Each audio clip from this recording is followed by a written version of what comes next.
और इस वक्त की बड़ी खबर आपके सामने न्यूज 24 पर। मनीष सिसोदिया से सीबीआई की पूछताछ चल रही है। इस वक्त शराब घोटाले में करीब 5 घंटे से मनीष सिसोदिया सवालों का सामना कर रहे हैं। सीबीआई पूछताछ को लेकर इस सब के बीच आम आदमी पार्टी और उनके नेताओं की तरफ से विरोध प्रदर्शन हुआ, जमकर हंगामा हुआ। कुछ नेता हिरासत में लिए गए, जिनमें आम आदमी पार्टी के सांसद, राज्यसभा सांसद संजय सिंह भी शामिल है। बाकी और नेता कार्यकर्ता हिरासत में ले गए। और ये उस वक्त की तस्वीरें हैं जब सीबीआई के दफ्तर पूछताछ में शामिल होने के लिए मनीष सिसोदिया निकले थे। ये उस वक्त की तस्वीरें हैं। फिलहाल पिछले 5 घंटों से अंदर हैं सीबीआई के अधिकारियों के सामने, तमाम सवालों का सामना कर रहे हैं मनीष सिसोदिया। 2 तस्वीरें इस वक्त आपके सामने। एक तरफ मनीष सिसोदिया की आज की सुबह के वक्त की वो तस्वीरें जब वो सीबीआई के समन जारी होने के बाद, चूंकि शराब घोटाले में सिसोदिया से सीबीआई पूछताछ कर रही है, जब वो पूछताछ के लिए सीबीआई के मुख्यालय की तरफ, दफ्तर की तरफ जा रहे थे। ये पहली तस्वीर उस वक्त की आपके सामने है। और जो दूसरी तस्वीर आपके सामने न्यूज 24 पर इस वक्त आप देख रहे हैं, वो इस पूछताछ के विरोध में आम आदमी पार्टी के नेताओं, कार्यकर्ताओं के विरोध प्रदर्शन की तस्वीरें हैं, जिसे लीड करते हुए नजर आ रहे हैं आम आदमी पार्टी के राज्यसभा सांसद संजय सिंह। फिलहाल माहौल ना बिगड़े, ज्यादा हंगामा ना हो, लॉ एंड ऑर्डर मेंटेन रहे, लिहाजा संजय सिंह समेत बाकी और नेताओं, कार्यकर्ताओं को हिरासत में ले लिया गया है। 2 तस्वीरें लगातार, एक तरफ मनीष सिसोदिया से पूछताछ हो रही है, दूसरी तरफ आम आदमी पार्टी का ये विरोध प्रदर्शन मनीष सिसोदिया से हो रही पूछताछ को लेकर।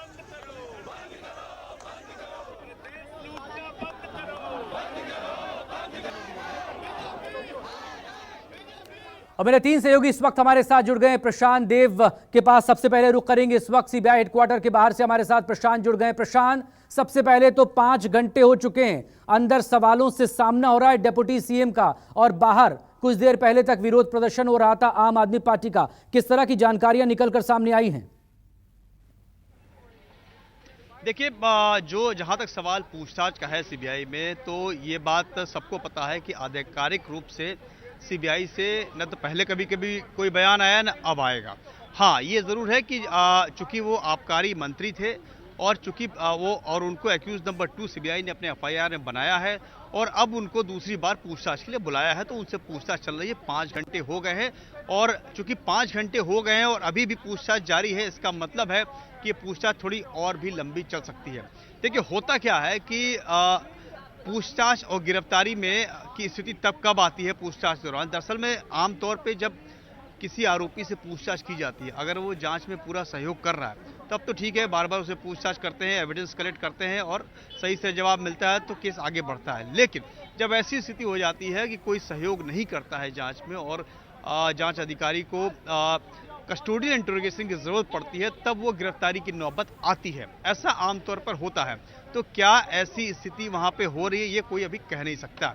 तो न तो सीबीआई की तरफ से कोई बयान आया, न तो कोई बाहर आएंगे। अगर वो जैसे कि बाहर आके हर बार सिसोदिया बोलते हैं, अगर वो कुछ बताते हैं, बोलते हैं, तो बात को समझ में आएगी। लेकिन हाँ, ये बात सच है कि उनसे 5 घंटे से पूछताछ की जा रही है और जब मौका मिला है, चूंकि सीबीआई उनसे पूछताछ करना चाहती है। पहले बार जब पिछले रविवार को समन दिया गया था, उन्होंने समय मांगा था, तो कोई समय उस वक्त नहीं दिया था सीबीआई ने। यानी कि सीबीआई इसको गंभीर मानती है, चाहती है कि इनसे पूछताछ करना इस मामले में। और अब चूंकि जो आरोपी बचे हुए हैं, जिनसे पूछताछ पहले हो चुकी है, उनसे जो जानकारी मिली है उसको कोरबरेट करना पड़ता है। एक इन्वेस्टिगेशन का एक प्रोसीजर है, एक पैटर्न है जिसके आधार पर पूछताछ करना है। अब वो चूंकि ये दिल्ली के उप मुख्यमंत्री हैं, आम आदमी पार्टी के बड़े नेता हैं, और जिस तरीके से सवेरे पॉलिटिकल ड्रामा हुआ या हर बार हुआ, वो एक अलग पिक्चर है। इस पर राजनीतिक सियासत होना, बयानबाजी होना, वार पलटवार होना, वो एक अलग पिक्चर है। और दूसरी पिक्चर इसको तो दूसरा पार्ट पिक्चर का ये है कि ये जांच पड़ताल कैसे चल, तो जांच पड़ताल जैसे करनी है, किस आधार पर उनको बुलाया गया ये भी बताना होता है। क्यों गिरफ्तारी अगर करेंगे ये भी बताना पड़ेगा, गिरफ्तारी नहीं करेंगे वो भी बताना पड़ेगा। क्या रोल है मनीष सिसोदिया का इस पूरे एपिसोड में जिसकी वो जांच करना चाहते हैं, ये भी बताना पड़ता है। लेकिन वो किसको बताएंगे? सिर्फ अदालत को। न तो किसी प्रेस को बताते हैं, न तो किसी पॉलिटिशियन को बताते हैं, लेकिन वो बंद कमरे में सब कुछ होता है और बिल्कुल वो प्रशांत, पब्लिक डोमेन में नहीं होता है। लेकिन जो चीज बाहर खबरें पहुंच जाती हैं, बाहर सवाल भी पहुंच जाते हैं। अब वो कितने सही होते हैं, कितने गलत होते हैं, दूर की बात है। लेकिन जब इससे पहले चाहे वो ईडी की पूछताछ हो या सीबीआई की पूछताछ हो, जब कोई बड़ा नेता वहां पर पेशी के लिए सामने टेबल पर बैठता है तो बाहर सवाल भी निकल कर आते हैं। अब ये सवाल लीक कहां से होते हैं या फिर सिर्फ अजम्पशन होते हैं, ये बात की बात है। लेकिन ऋषिकेश, सवाल इस बात को लेकर जिसका जिक्र प्रशांत भी कर रहे हैं, एक बाहर जो एक हाई वोल्टेज हंगामा, एक हाई वोल्टेज पॉलिटिकल ड्रामा हमने देखा, क्या बताने की कोशिश हो रही है? और समन जारी होने के साथ ही, सवाल जवाब के होने से पहले ही गिरफ्तारी को लेकर अंदेशा जता दिया जाना पार्टी के बड़े नेता की तरफ से, यह किस तरफ इशारा है?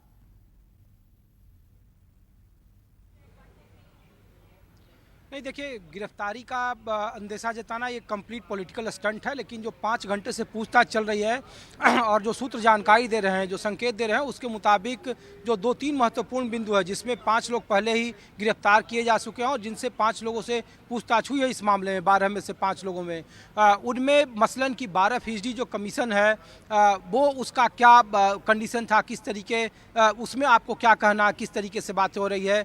तो 12% कमीशन को लेकर मनीष सिसोदिया पर सवाल उठ रहे हैं और इसका वो जवाब दे रहे हैं।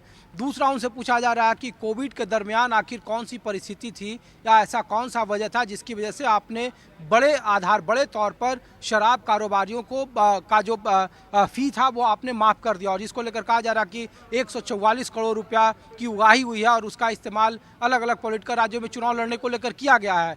तो ये सवाल उसी आधार पर पूछे जा रहे हैं जो बीते 5 आरोपियों से पूछे गए हैं और जो 5 लोग पहले से हिरासत में, सीबीआई के हिरासत में है। दूसरी जानकारी ये बताई जा रही है कि पिछली बार 9 घंटे का पूछताछ हुआ था और मनीष सिसोदिया खुद बाहर निकलकर बोले थे और उन्होंने आरोप लगाया था कि बीजेपी उनसे कह रही है कि वो उनके साथ आ जाएं, वो मदद करेंगे, वो अरविंद केजरीवाल का साथ छोड़ दें। उनसे महज 2 से 3 घंटे पूछताछ हुई थी, बाकी उन्हें बिठाया गया था सीबीआई हेडक्वार्टर में। तो आज ये देखना होगा कि जब पूछताछ खत्म हो जाएगी और गिरफ्तारी की संभावना लगभग न के बराबर है। मैं बताऊं आपको जो संकेत मिल रहा है, क्योंकि अगर ऐसा होता तो बड़े स्तर पर डिप्लॉयमेंट होते। हाँ, ये बात जरूर है कि पुलिस की तरफ से जितने भी सुबह से इनके कार्यकर्ता और नेता हिरासत में लिए गए हैं आसपास के पुलिस थानों में, उन सभी लोगों को अभी तक डिटेन किया हुआ है, किसी को छोड़ा नहीं गया है। पिछली बार सोमनाथ भारती जो वकील भी हैं और उनके पार्टी के विधायक भी हैं, वो मौजूद थे अंदर, लेकिन इस बार उन्हें भी जाने की इजाज़त नहीं दी गई है। कोई भी वकील मनीष सिसोदिया के साथ मौजूद नहीं है और जो भी सवाल पूछे जा रहे हैं और जो लिखित तौर पर उनसे साइन कराया जा रहा है वो सिर्फ मनीष सिसोदिया जानते हैं।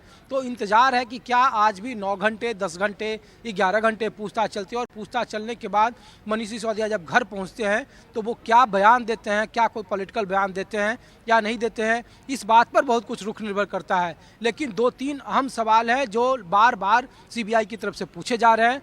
महज 12% कमीशन को लेकर के सवाल पूछा जा रहा है। दूसरा जो बार बार पूछा जा रहा है कि 144 करोड़ रुपया जो आया वो कैसे आया। तीसरा पूछा जा रहा है कि आबकारी नीति में आपने बदलाव किया कोविड के दरमियान, तो उसका आधार क्या था और उससे सरकार का क्या हित सकता है, ये बताना होगा। और इन्हीं सब सवालों के आसपास जो सवाल पूछे जा रहे हैं जिसका जवाब दिया जा रहा है। 5 घंटे का वक्त हुआ है, अभी और बातचीत चल रही है, पूछताछ जारी है। ये काफ़ी रुख निर्भर करता है मनीष सिसोदिया पर कि वो आकर क्या कोई पॉलिटिकल बयान देते हैं, कोई आगे की लकीर खींचते हैं या फिर इसमें कुछ और नया मोड़ आता है। फिलहाल पूछताछ जारी है। एहतियात के तौर पर उन सभी नेताओं को भी हिरासत में ही रखा गया है जो सुबह आप नजरें बना रहे हैं। लेकिन अमित पांडे, अब आम आदमी पार्टी की पॉलिटिकल स्ट्रैटेजी पर बात, जो सवालों का जिक्र ऋषिकेश यहां पर कर रहे हैं, क्या जवाब उनका निकलेगा और सीबीआई इन जवाबों से कितना संतुष्ट होगी? लेकिन एक बात यह कि आम आदमी पार्टी लगातार ये कह रही कि हमारे पास तो छिपाने के कुछ है ही नहीं, क्योंकि किसी तरह का कोई घोटाला या घपला हमने किया नहीं है, और बीजेपी का आरोप इसी को लेकर है। मई 2020 में सरकार नीति लेकर आती है, 2021 मई में उसे लागू कर दिया जाता है और इसके बाद जुलाई 2020 में लेफ्टिनेंट गवर्नर, उपराज्यपाल की तरफ से इसको लेकर घोटाले की शिकायत और इसको लेकर सवाल उठाए जाते हैं। इस पूरे अरसे के दौरान आम आदमी पार्टी ने लगातार जिस तरह से खुद को डिफेंड किया है, बहुत ही अटैकिंग मोड में आके एग्रेसिवली, क्योंकि सामने 2024 का चुनाव भी है। अब आप बताइए हो क्या रहा है?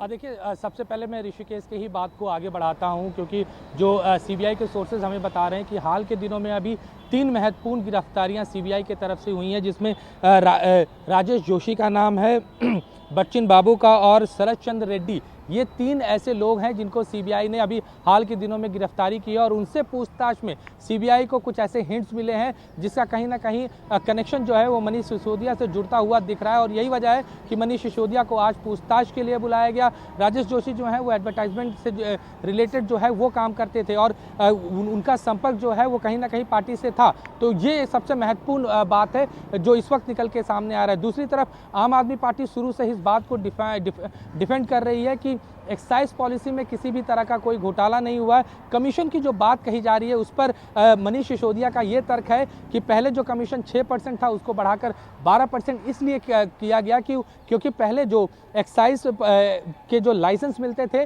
वो 5 लाख रुपए उसकी कीमत होती थी, लेकिन नई एक्साइज पॉलिसी के तहत उसकी कीमत 5 करोड़ कर दी गई है। ऐसे में सरकार जो है लाइसेंस के फीस के जरिए ज़्यादा से ज़्यादा मुनाफा जो सरकारी खजाने में लाने की कोशिश कर रही थी, इसीलिए ये 6% से 12% किया गया है। क्योंकि किसी भी होलसेलर को अगर आप फीस जो है उससे 100 गुना ज़्यादा लेते हैं तो कहीं ना कहीं उसको बेनिफिट देना होगा। यही वजह है कि आप जो दिल्ली में देख रहे थे बाई 1 गेट 1 फ्री, ये सेल्स रेवेन्यू को बढ़ाने के लिए एक मॉडल बनाया गया था एक्साइज पॉलिसी में।